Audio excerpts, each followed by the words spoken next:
सर्वसामान्यांच्या हक्काचा आवाज जागर जनस्थान।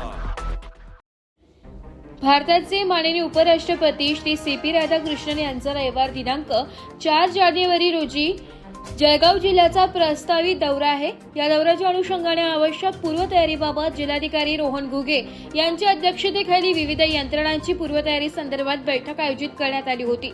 या बैठकीत जिल्हा पोलीस अधीक्षक श्री डॉक्टर महेश्वरी रेड्डी, उपवन संरक्षक राम धोत्रे, अप्पर जिल्हाधिकारी डॉक्टर श्रीमंत हारकर, निवासी उपजिल्हाधिकारी श्रीमती वैशाली चव्हाण यांच्यासह संबंधित विभागांचे अधिकारी उपस्थित होते।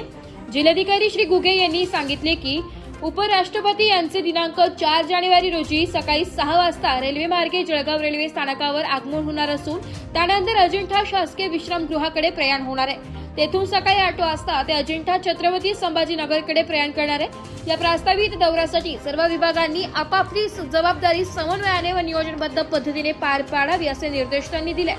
दौऱ्याच्या पूर्वतयारी संदर्भात पोलीस विभागाने रेल्वे स्थानक परिसर तसेच शहरात पुरेसा बंदोबस्त ठेवून वाहतूक व्यवस्थेचे योग्य नियोजन करावे।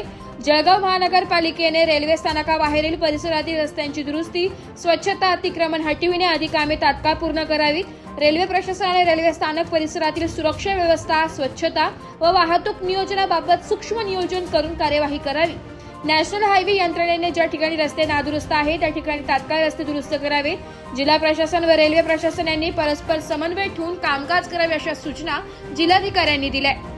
या बैठकीस रेल्वे, पोलीस, सार्वजनिक बांधकाम विभाग, नॅशनल हायवे, जळगाव महानगरपालिका, सार्वजनिक आरोग्य विभाग, विद्युत वितरण कंपनी, अन्न व औषध प्रशासन आदी संबंधित विभागाचे अधिकारी उपस्थित होते।